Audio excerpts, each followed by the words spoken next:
Viewers question, if you were starting over from scratch, but with your 20 years of experience and knowledge, what would you do? That is a great question.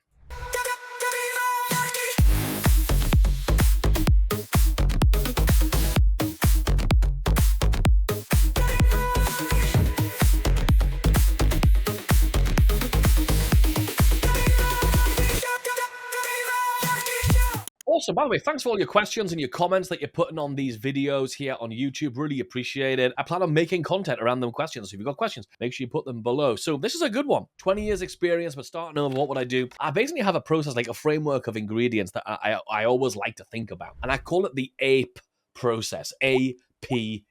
I like to have these little acronyms for things so I remember all the pieces when I'm like in the weeds of actually doing stuff. I'll go, how do I remember to make sure that I don't forget any of these bits out, I don't forget any of these things, or don't leave any of them out, and I just like bring up one of these acronyms or one of these things. So the A in APE stands for attention. And there's three elements to attention. The first piece that we really have to get right is making sure that when someone first joins our email list, we realize that's when we have more of their attention than we'll probably ever have ever again. Think about your own behavior. You join someone's email list and you open all of their emails for the next few days. And for them, basically after 30 days, you're probably not opening as many of their emails. Your subscribers are the same. Like a lot of your behaviors are your subscribers' behaviors, right? So just start observing what it is that you do. So what we want to do, because we know that when someone first joins your email list, those first 14 to 30 days, that's when we have most people's attention. That's when we want to do stuff with the attention we've already got. A lot of people try and waste a lot of time and a lot of effort trying to extend the amount of attention that they've got. The truth is, you're better just to use that time to leverage and really employ the attention that you've already been given and gifted by this lovely new subscriber. So how do you do that? Well,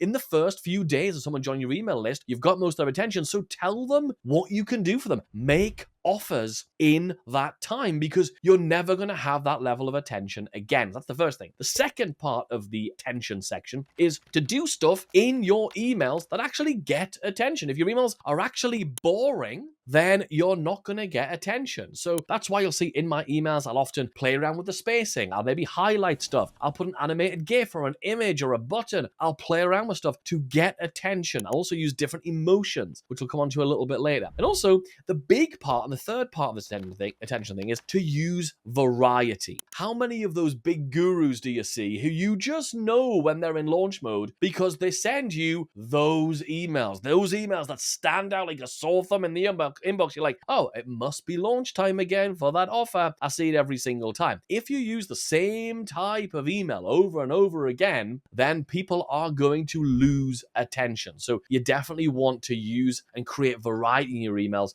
in order to get all of that attention. And by the way, before we get into the P and the E of A, if you're not already a member of my free Facebook group over on Facebook, it's called the Email Marketing Show Community. I highly recommend you come and join us. It's really good fun. You get to join my email list, receive my emails, but also in that community, I share what's working, I share ideas, and you get to come in and ask your questions about how you apply this stuff in practical sense to your specific business. I know your business is different. I want to make sure you can use this stuff, make it all really applicable to your business. So come and ask me questions in there. Just go to Facebook, search for the Email Marketing Show Community. So back to the content. The P of APE stands for prioritize. One of the things I definitely underestimated, and really until the last 2 years, is that really what our job is in all marketing, very specifically email marketing though, is getting people to prioritize paying attention to you. Why should somebody in their list of priorities, why should listening to your email, why should taking action and enrolling in your program, applying for your program, or buying your course, why should they do that now?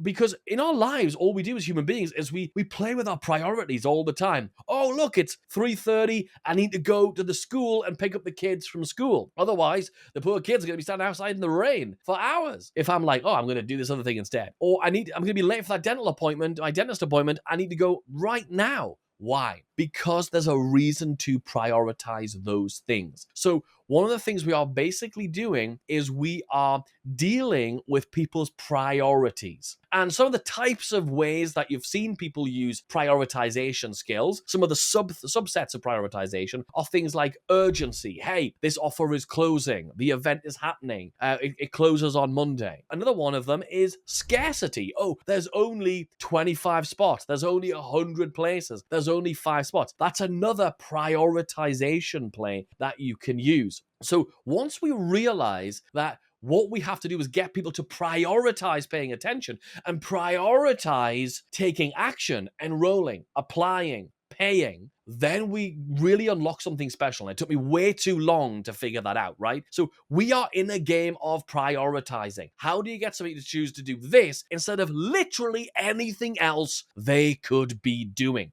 How do you get them to do it? And thing number 3, so part 3 of this, the E, is engagement. And how do you do this? 3 pieces to engagement, right? The very first one is engagement comes from consistency. When people know that you are going to show up, they will seek you out. They will look for your emails. Like, I'll give you another example from another part of the world, right? Near where I live, if I want to get into the city, which I live closest to, Newcastle, I live at like a 20 minute drive away from that city, okay? I live in one of the suburbs. There's 2 main ways that I could get to that city. One is by using a taxi, and the other is by using the local metro rail service. Like it's like an underground tube system type thing. Now, I would love to use the metro service because it's significantly less expensive than getting a taxi or an Uber. But the problem is the trains are off more than they're on. There's suspended service. Someone's stolen some of the electrical line. There's the wrong type of leaf on the ground. Some stupid shit like that's always going down. Oh, it's a Sunday, so we've decided, like just some crap. So we've put a bus replacement or it's up to you. It's just awful. So what did I do? I stopped using the service. And I said, you know what? If I need to get to an appointment and I have to be there on time, because I'm prioritizing it, right? Ironically, then I need to get a taxi. I need to get a car. I need to get in the Uber. Now, if it didn't really matter and I was willing to sort of show up and go, let's just see if the train shows up, that's a different thing altogether.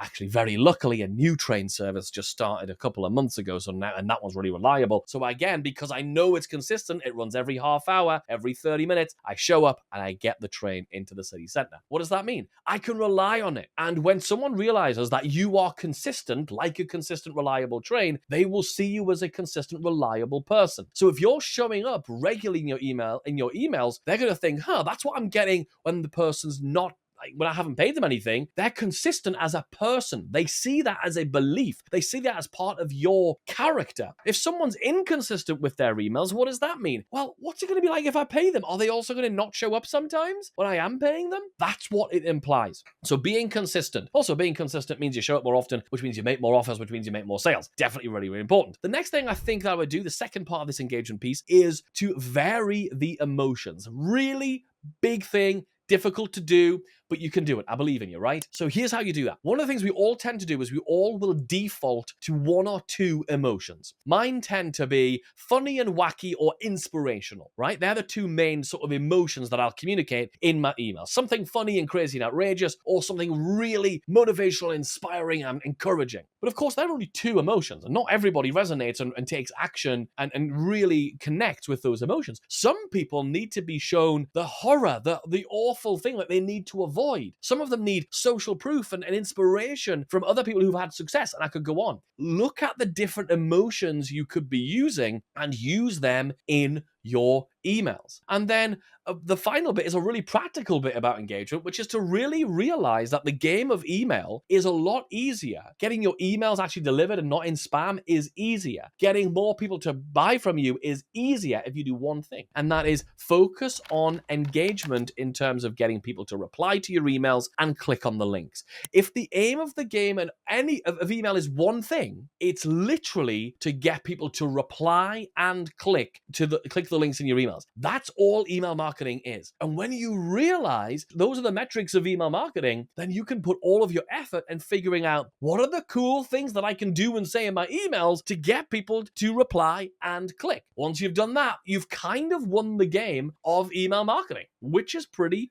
freaking awesome, right? Now, you might be thinking, okay, how do I do this in practical sense? If you'd like to watch me do this on screen, a really lovely viewer of the show a few weeks ago sent me one of their emails and said, would you give me some feedback? Would you critique this? And I said, yeah, can I do it on the show? They're like, I'd love you to. So I sat down, I recorded me literally rewriting a professional marketer's email and showing you how I rewrite it using all the techniques that I just talked about. You can watch me do that in that video that's just popped up on screen. If you haven't already, make sure you hit subscribe and like. Leave me a comment below if you've got any questions, or tell me what you'd like me to cover in a future video. I'd love to do that, and I'll catch you really soon.